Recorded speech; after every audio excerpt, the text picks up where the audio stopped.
Ano ba naman to? Gabundok na rito yung basura. Hoy, Mare! Anong ginagawa mo sa bahay ng duwende? Anong bahay ng duwende? Basura na to eh. Gabundok na nga eh. Bakit mo sinisira? Hindi mo ba alam na baka pwede kang gantihan nila? Naniniwala ka pa rin sa ganyan? Pwes ako, hindi ako naniniwala sa mga ganyan. Hindi yan totoo.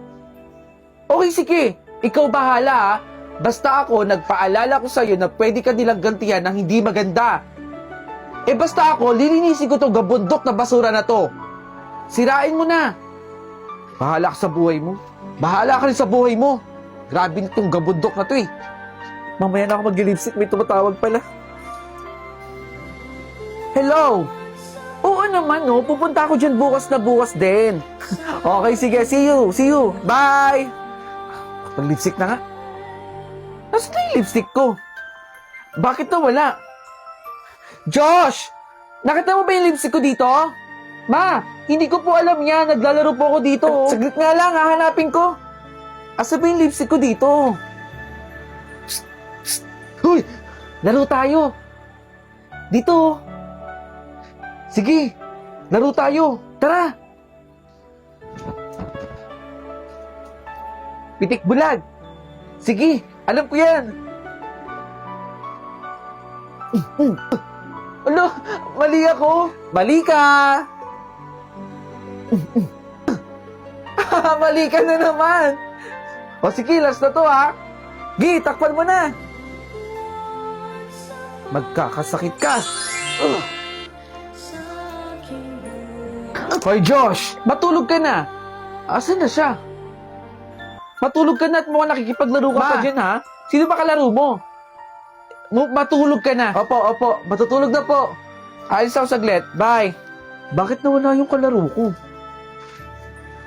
Nak! Bakit ang taas ang lagnat mo? Ma, Ano ba nangyayari sa'yo? Parang kagabi okay ka lang ha. Saglit. Ipapacheck up kita ha. Kukuha lang ako ng mga gamit natin. Diyan ka lang ha. hindi ko na po kaya. Huwag ka munang umalis. Duwende? Oo, duwende ako. Anong ginawa mo sa anak ko? Binigyan ko siya ng sakit. Pero ako rin magpapagaling. Anong ikaw magpapagaling? Hindi ka naman doktora. Gumaling ka na, Josh! Nak! Okay ka na. Okay na po ata ako. Magaling na siya. Advice ko lang po, rumispeto po tayo ha. At wag po basta-basta naninira ng bahay. Bye-bye po! De La Cruz, pakopya ako, bilisan mo. Ayoko, De Guzman. Makikita tayo ni teacher. Hindi naman tayo makikita ni ma'am kung bibilisan mo dyan eh. Dalian mo na. Pakopya ko. Oh. Ayan. Iuro mo pa. Ayan na oh. Okay na. Magpapakopya ka din pala eh. Pinatagal mo pa. Hoy, De La Cruz. Di ba meron kang chips sa recitation natin? Bigyan mo ako. Hoy, bigyan mo ako ng chips. Ngayon na. Ito oh.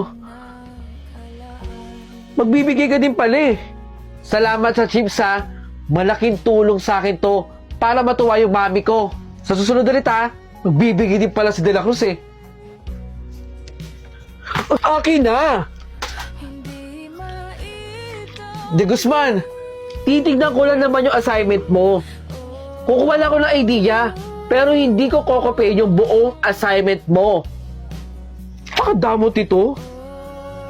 Tama ba to? Tama yan, De Guzman. Nag-aral ako. Sa bagay, gawa mo naman to eh. Kukuha lang ako idea ha. Oh, okay na. Pakadamot ito. Ganun lang. Magda ka sa akin, De La Cruz.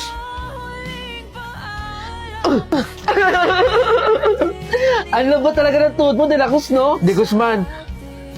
Hoy, baka nakakalimutan mo yung pinagawa ko sa yung paper docs. Nasaan na? Ito, ibibigay ko nga sa ito eh. Siguraduhin mo tama to ha. Malilintikat ka sa akin pag mali ito, De La Cruz. Sigurado naman akong tama yan. Duwag yan. Walang palag sa akin yan. Kaya wag yun ang susulan. Dapat hindi ka pumapayag ng ginaganon ka, De La Cruz. Bakit ba hindi ka gumaganti? Hoy, De La Cruz, halika nga rito. Huwag kang matakot. Meron akong ibibigay sa'yo. Oh, talaga ba, De Guzman? Hindi yan prank. Pera. Pandagdag sa baon mo. Salamat sa mga tulong mo sa akin, ha. Pambaon ko rin to. Tsaka panggastos namin sa bahay. Inuulit ko, salamat, De La Cruz. Hindi talaga ako nagpapasalamat eh. Kay De La Cruz ko lang ginawa to.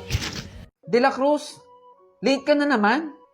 Alam mo bang may exam tayo at dapat pumasok ka ng maaga? Pasensya na po, sir. May inasikaso lang po kasi sa bahay. Nako, umupo ka na at mag-exam ka. Pero ilang minuto na lang ang natitira, ha? Oh.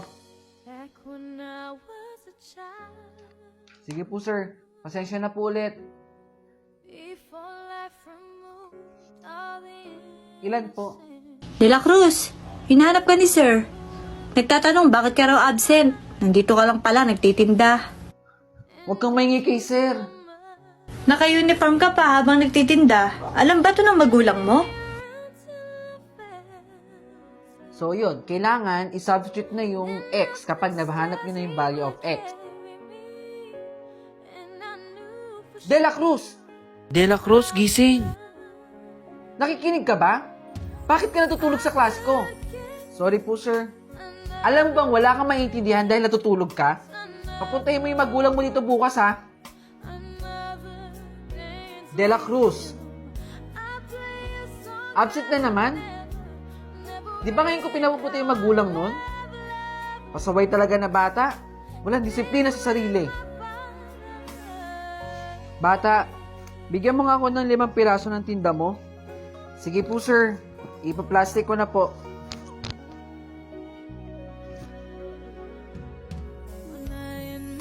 De La Cruz? Ikaw ba yan? Nagtitinda ka pala. Opo, sir. Ako nga po ito. Di ba sinabihan kita na papuntahin mo yung magulang mo para makausap ko? Ano nangyari? Ayun nga po yung problema, sir. Wala pong magulang na pupunta sa akin. Kaya po ako nagtitinda kasi, sir. Ang nanay ko po ay nasa ospital. Wala na rin kasi akong tatay. Kami dalawa na lang po ang lumalaban sa buhay ng nanay ko. Tsaka kaya po ako laging puyat kasi binabantayan ko yung nanay ko sa ospital sa gabi po. Pasensya na po, sir.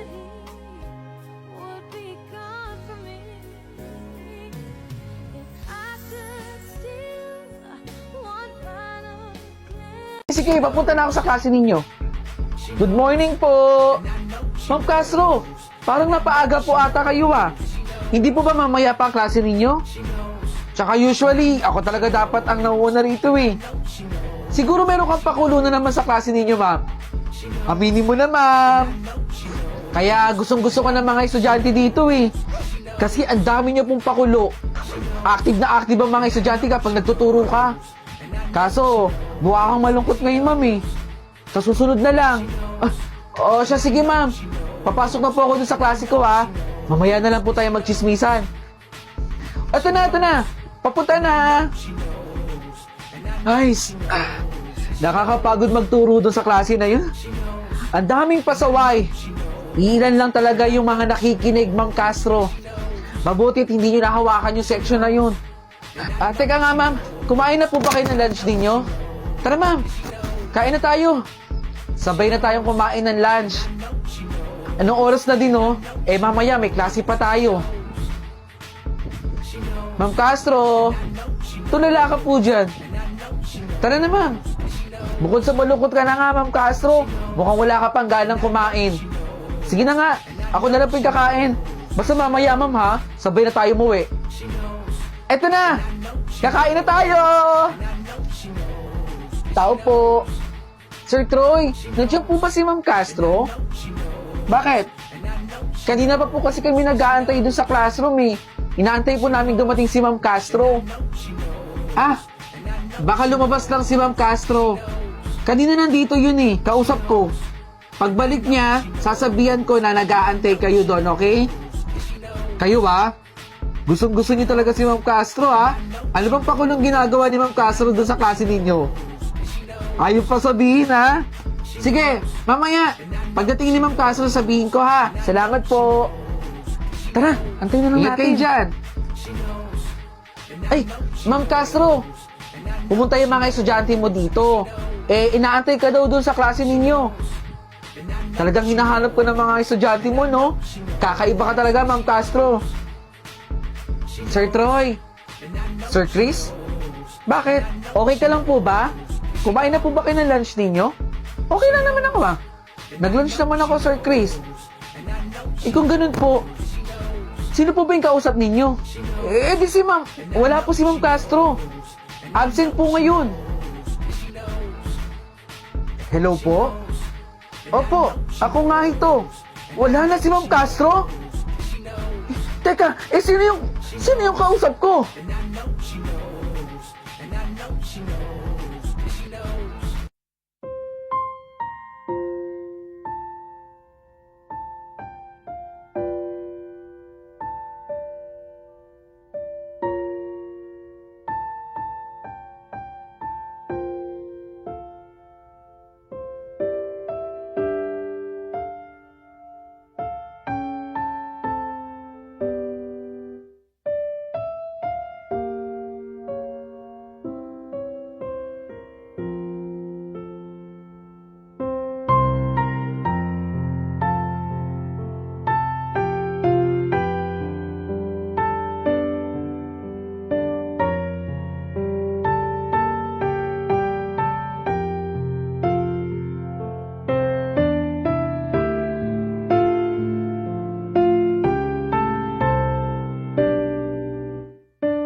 Teacher, ang paborito ko pong superhero ay isang garbage man.